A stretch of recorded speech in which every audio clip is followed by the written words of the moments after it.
first thing I want to get you to do is to rethink your text editors. I want to tell you a story about a developer I work with. His name is Jeff. He's a really amazing guy. He's kind of one of those developers you kind of only run into a few times in a career. What I love about him is so different from the rest of our engineering team. For one thing, he'll just eat a red pepper whole like an apple, which is just so weird to me. He also, when I started, I'd only ever seen this like one other time. I'm sure like all of you do this now. He used a stand-up desk, which at the time I was like, you don't have a chair, I don't get how you do that. So yeah, he used a stand-up desk. And the other thing that I thought was really weird at the time that I've now come to really embrace is that he uses Vim as a text editor. When I started, I used Sublime Text, which I think is still, by all accounts, a great editor. Mark uses it on Metacasts. I know that because I pay you money. And I appreciate it. And it's an awesome text editor. But I think what I came to love about Vim was we did a lot of pairing together, Jeff and I. And he would just like never use a mouse ever. And it was just totally amazing to me. It totally would blow my mind. And so I decided like I'm gonna do this. I'm gonna totally embrace this editor, never use a mouse. And it's as if you've used Vim before, you know there's like an incredible learning curve. And so I would try it on Monday, and by like Monday afternoon, I was just like, screw this. And like every week I would try to use Vim. And so one day we were pairing together, and this is really embarrassing, I'm not sure I'm telling you this, but I did a lot of debugging Ruby with like raise statements that I would just like move around. I wouldn't recommend doing that, but I came from the JavaScript world, and so it was kind of like putting breakpoints in places, and so that was really helpful for me. And so he used this key combination left bracket E, which switches the line you're on with the line below it, which totally blew my mind. Like I don't know how many keystrokes and mouse movements that takes in Sublime Text. I bet Mark can do it in like one. But it totally blew my mind, and I thought, okay, from now on, like this is development. This is how I'm going to get to be a super efficient developer. I'm just going to use Vim all of the time. I'm never going to use my mouse. Around that time, oh, by the way, the irony of that is I use Vim full time now. I almost never use left bracket E, and when I do, I get it mixed up with right bracket E. I can never remember if it switches the one below or above. And so that's, you know, but it's, other than that, I really love Vim.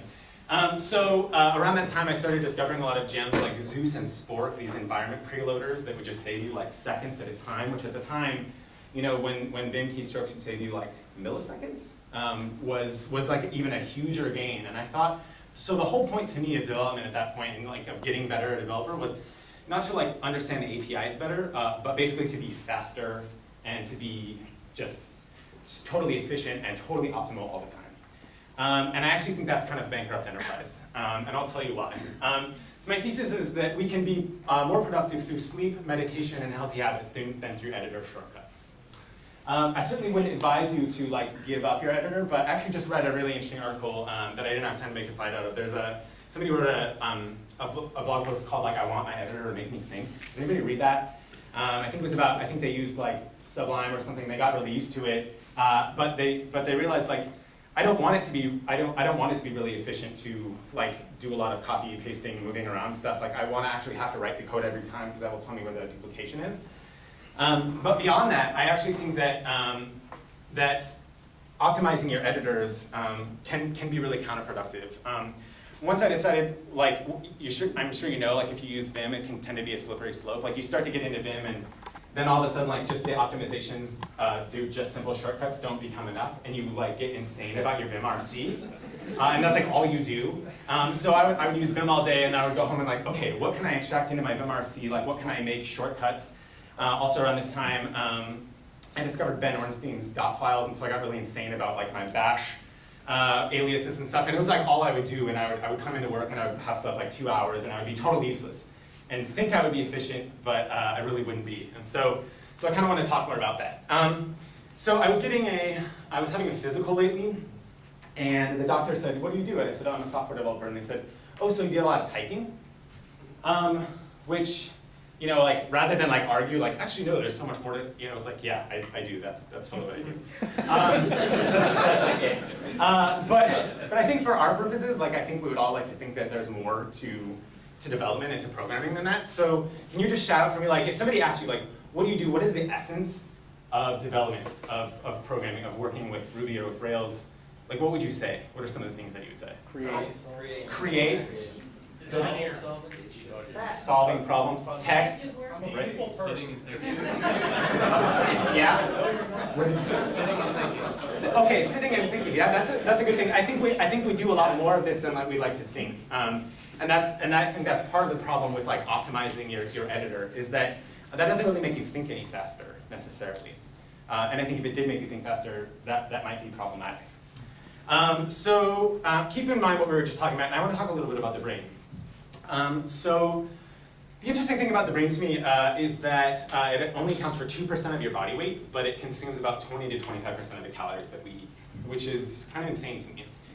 And there's this part I want to talk about a lot today called the prefrontal cortex, which is right here, kind of right behind your forehead on the left and right hemispheres.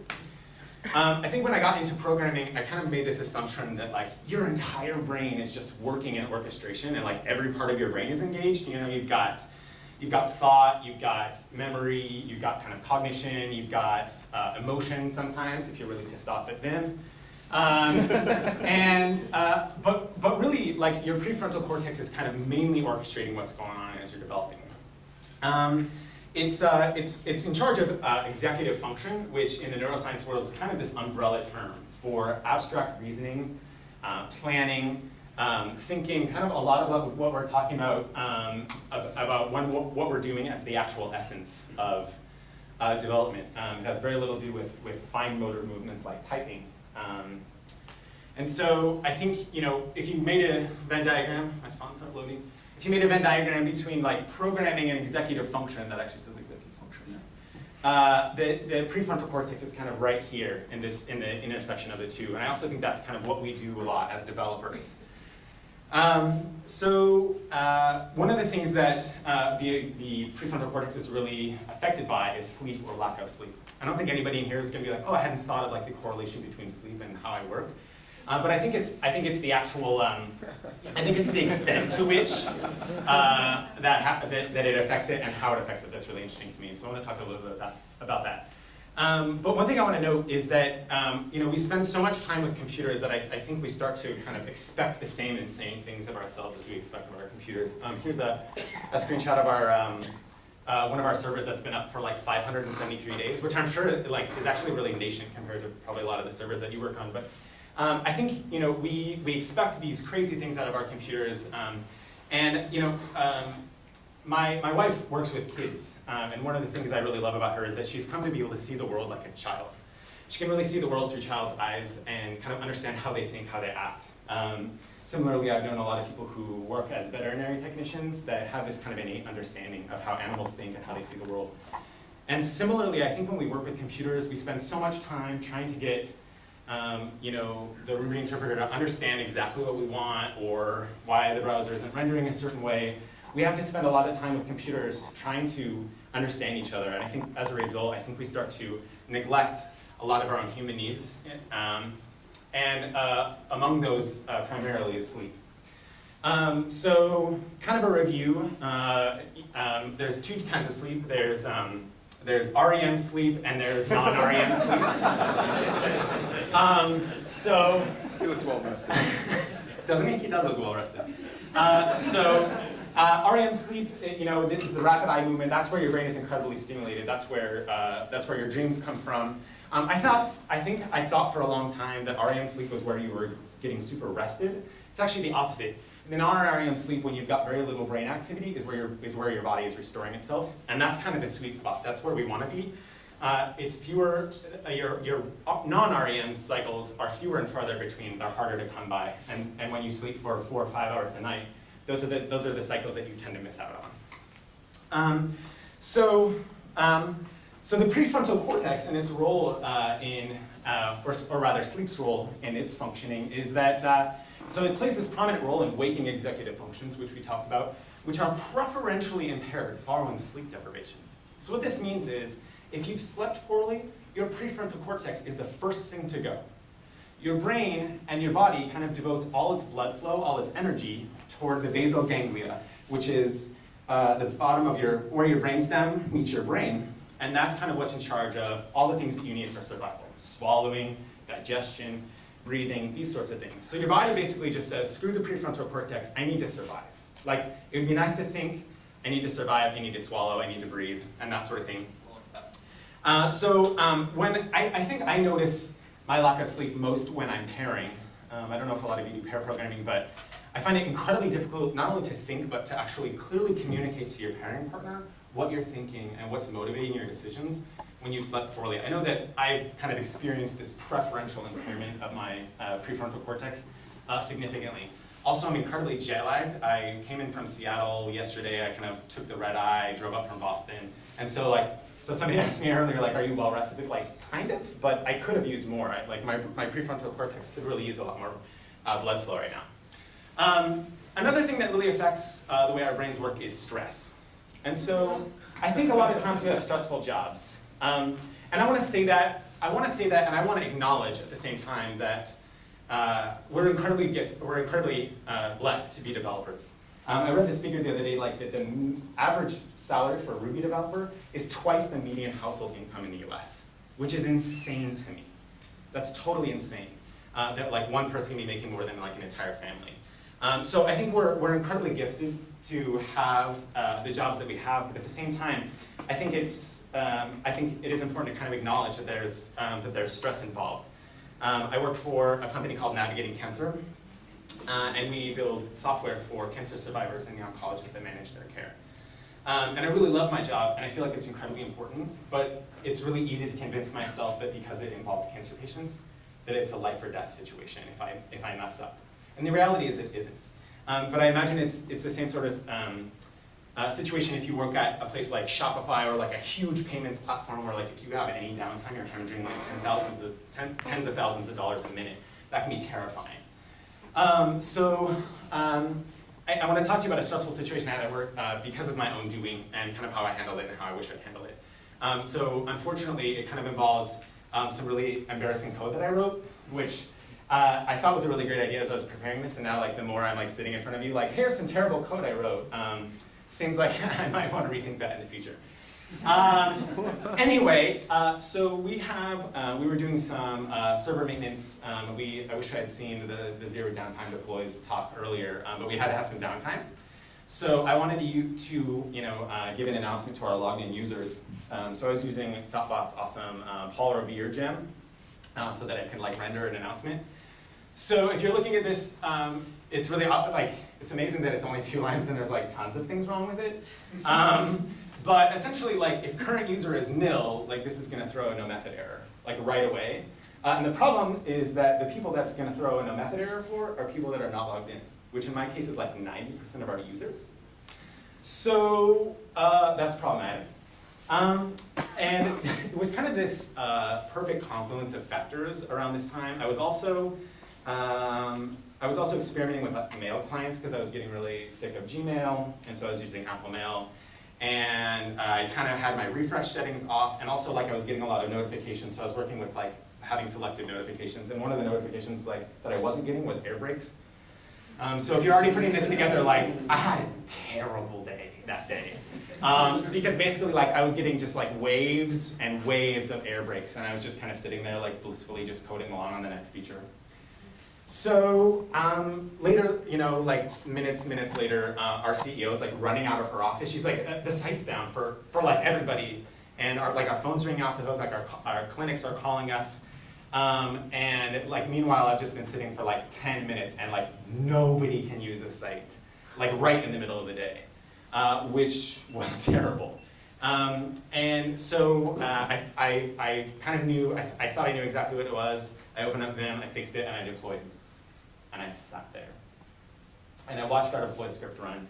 I watched its output in the terminal. Our deploy script takes about 6 minutes. So I just sat there and kind of held my breath. I was like incredibly tense and just super, super stressed out. When in reality, obviously, that was the best I could do. There was nothing I could do after that. That's not what I wish I did. So I'll tell you about what I wish I did. But first I want to talk about what was going on in my brain at that time. It looked kind of like this. So when you're stressed out, your brain releases a hormone called cortisol, which starts to stimulate the parts of your brain so they can start to work together. Among those primarily is the prefrontal cortex, because we talked about the prefrontal cortex is in charge of planning and forethought, and your brain realizes, like, I'm going to need to address this problem in some way. I need to make a plan for that. And so your prefrontal cortex is really, really stimulated. So ultimately, your prefrontal cortex starts to get a lot of attention. This is not the way that you want it to get attention, obviously, because this really runs your prefrontal cortex down. It's kind of like an octogenarian, where like the more you use it, it just kind of gets withered and withered away, and ultimately your brain is kind of like, screw you then, I'm just going to focus on the basal ganglia because I need to breathe. So, so what I wish I had done, and the way I wish I had handled this, was to use some meditation. And by meditation, I don't necessarily mean anything spiritual or religious. I just mean a single-minded focus on one thing. And that thing, in this case, is our breath. So as a developer, of course, I like to subscribe to what I consider like the Jack Donaghy school of meditation. Like you just lay down and you turn your head and you're like, meditate perfectly and everything is awesome. When in reality, that's not what happens, and really that's not what it's about. But this is something I had gotten into a lot, like really frequently, about as many times as I tried to get into Vim. I would get a book from the library on meditation and it was like, here it is, my life's gonna change forever today. I'm gonna start meditating 10 minutes a day, every single day. And I would last like a day for 5 minutes. But I would keep trying, and I realized like there's something about my life or something about the way I'm approaching meditation that isn't sustainable. But I think there is a way to do that sustainably. And it's kind of focusing on our breath, and it just to breathe. So this is something that I want to work on together. It's really easy to do, and there's a lot of practical applications for it. So can everybody please stand up? I'm going to be that speaker who like makes you do stuff. So the first kind of key to breathing, which is kind of funny to say because this is something that we're all doing involuntarily right now, but you can make it voluntary. So if you would, I want you to put your hands up like this with your fingers together. And so we're gonna find our diaphragm. So you probably already know where it is, but in case you don't, so you're gonna put your fingers kind of on your kind of breastbone here and move them down until it starts to get fleshy. And when your index finger is at the top of that, those next 4 fingers, that's kind of right where your diaphragm is sitting. So your diaphragm kind of works opposite your lungs. It contracts while your lungs expand. And the best way to make room in your chest cavity for your lungs isn't through any motion of your shoulders or your upper body. It's really actually by dropping your diaphragm. So ideally, when you breathe, you're going to be breathing right from here, right from your center. And your diaphragm is going to drop, and your lungs are going to fill with air, and it's going to oxygenate you. It's going to oxygenate your prefrontal cortex, and it will feel awesome. So I want to try this together. Like we're going to take one breath, maybe talk about it, and then take 3 breaths. So what I want you to think about is a couple things while you're taking this first breath. First of all, none of us are at work. Like even if our work has sent us here, instead we're in beautiful Burlington, Vermont. Like could you get more beautiful? Like the water is right there, there. And it's beautiful out here, and we're really privileged to be at this conference. So ultimately, you have one responsibility in this entire world. It's not to listen to me. It's not to like think about your job. It's really to take the deepest and most oxygenating breath that you can. So I want you to put your hand back where your diaphragm is. We're going to take one deep breath. It should feel like there's actually on a balloon kind of inflating right here, and that's your diaphragm. When I first started doing this, I was like, awesome. I think I'm getting like really cut abs. Because it feels like a muscle, but it's not, and I will never have cut abs, unfortunately. I will have an awesome diaphragm, though, and so will you if we try this. So let's take one deep breath. You can close your eyes or not. That's kind of up to you, depending on what you're comfortable with. But really, just breathe right here, breathe into your hand. And as you're doing this, just think that the only responsibility I have in the entire world right now is to be relaxed. So let's take one deep breath. I'm going to count to 7. We're going to hold for 1 and out for 4. Okay? Let's try that. And breathe in.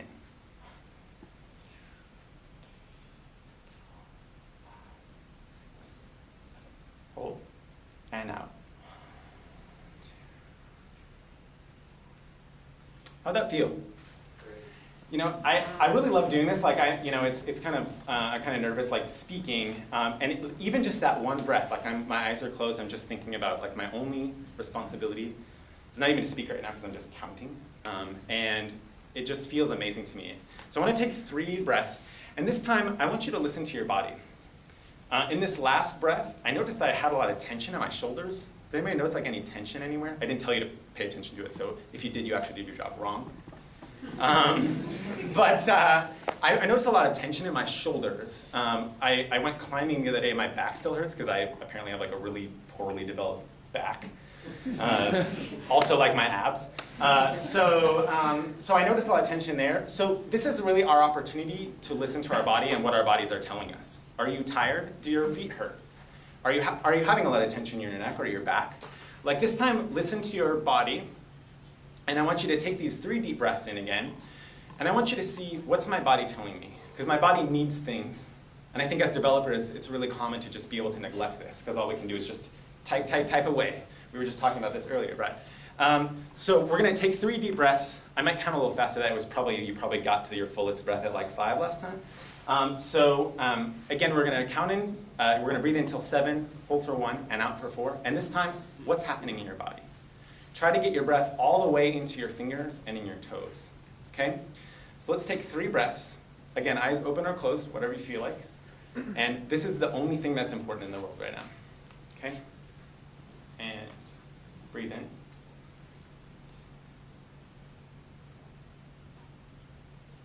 Hold. And out. Good. Breathe in one more time.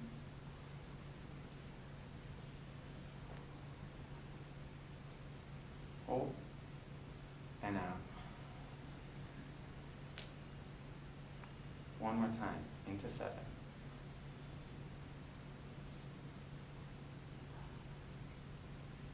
Hold.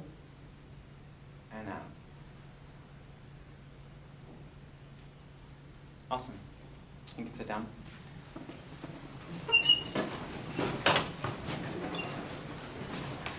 So, believe it or not, I actually audibly heard your breaths get better.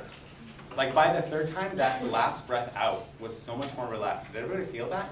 Like the first time you're kind of like, oh, I hate the speaker, I don't want to breathe, I just want to sit down and tweet. And maybe the 2nd time you're like, okay, maybe this guy's not such an asshole. And then the 3rd time, like, I always feel so amazing after that 3rd breath.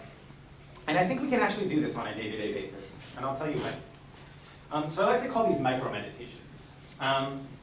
It's not something you need to practice 10 minutes a day, like every single morning. I think we can do this on a sustainable basis at work in our day-to-day jobs. So the first time I do this is during unit tests. If I'm adding something, to a model, our unit tests typically take between 3 and 5 seconds. If you're cringing because that seems too long, we have a lot of scopes. I have to hit the database a lot. If you want to teach me how to write more awesome tests that you can test the scope without hitting the database, I'd love to hear about it.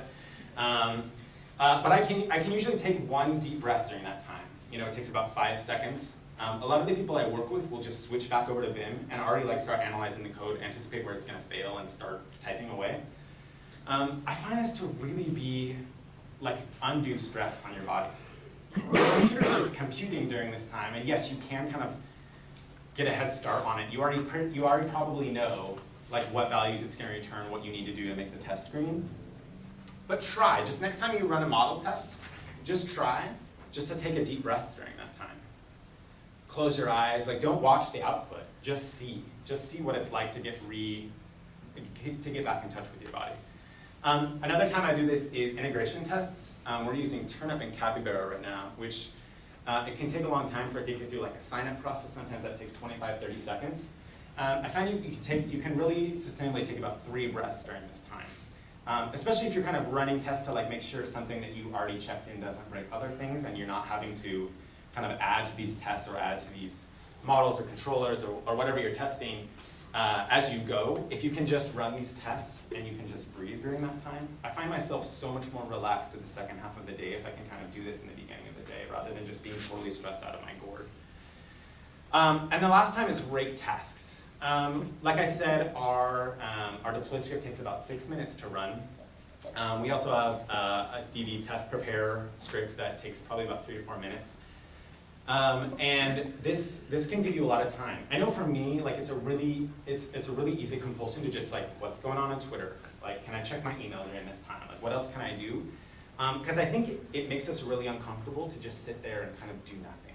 I think as developers, like, we have a mind toward efficiency, and if we're just sitting there, even though I think it's actually counterproductive to check Twitter during this time or do whatever, not to like call you out on that, I probably do that way more than you do. But I think if we start to listen to our body and kind of work with ourselves during this time, rather than kind of stressing out about our code or how we can like preemptively make our tests green, I think that's going to be a better and more sustainable way to work. And so as I was talking about a better and more sustainable way to work, the thing that I had in mind was that I'm going to do this like incredible test on myself. I'm going to present you with like charts and graphs, like, see, this has a measurable impact on the way that I work. But ultimately, that's going to be an incredibly biased experiment. It's going to have a sample of one. There's like no control. I guess I could do like a control on myself and then have the variables later. Like, if any of you went to school for science, you're like cringing right now, like, it's so unscientific, and you're totally right. Because not everything needs to be measured. I think especially like happiness or a sustainable workflow, you can measure that. But I think the problem with measuring things is that when you measure them and you have results, you want to tinker with it, right? Like, you want to get better. Like, oh, if it's already this good, I bet I could do a couple more things and make it even better. And I think that's a pretty slippery slope when you're talking about your happiness. And so I want to kind of break every rule of talking right now and change my thesis at the end, which I kind of don't do. But I do believe that we can be more productive, but I also believe that we can be happier through sleep, meditation, and healthy habits than through editor shortcuts. Healthy habits we didn't really get to, but obviously that would include things like eating well and exercising, which I think, again, are kind of discouraged with like the typical developer workflow. I know often I eat at my desk, which is like so awful to do to yourself. Just not to give yourself that time to just step away from your computer and eat. Also sometimes, like, I bike to work, so it's kind of lucky that I have it built in, because when I don't just like also exercise. Like, it's so easy to convince myself after a work day that I'm totally done, and like that's all I have. And then I don't like feed the rest of my body. Like, I stimulate my brain all day long, and just like I treat my body sometimes as just like a vehicle for my brain, which I would advise you against. And I'd advise you more to be kind to yourself. I think it's so easy, again, to kind of neglect like our human needs and our human desires as a result of working with computers. And I think that's a really hard way to work. And so I think if we can do things like meditate, like just focus on our breath, it's literally like the easiest possible thing that you can do. But I think it can make a huge impact on the way that you work. And I think ultimately it can lead to a better and more sustainable life. So that's all I have. You can reach me on Twitter at everydaytype or on the web at nickcox.me. Total rookie error, I didn't even put my GitHub on here. It's the Nick Cox, like you're gonna remember that. But that's all I have. I'd love, if you have any questions. I think we're probably out of time on the dot, but yeah, please come up. Like, I'd love to talk to you about this, because in preparing this talk, I was really worried that I was gonna talk to you guys about being stressed, and everybody would be like, what are you talking about? I make twice the household income. I have an awesome life. And I think that's one of the difficulties about being a developer is it really can work short term. And you can convince yourself that if you're working 60 hours for a startup so that you can get this product out the door, that can be a totally sustainable way to live. But I would disagree. And so next time you're running a model test, next time you're running a rig task and integration test, just breathe and see how it works. Thanks, that's all I have.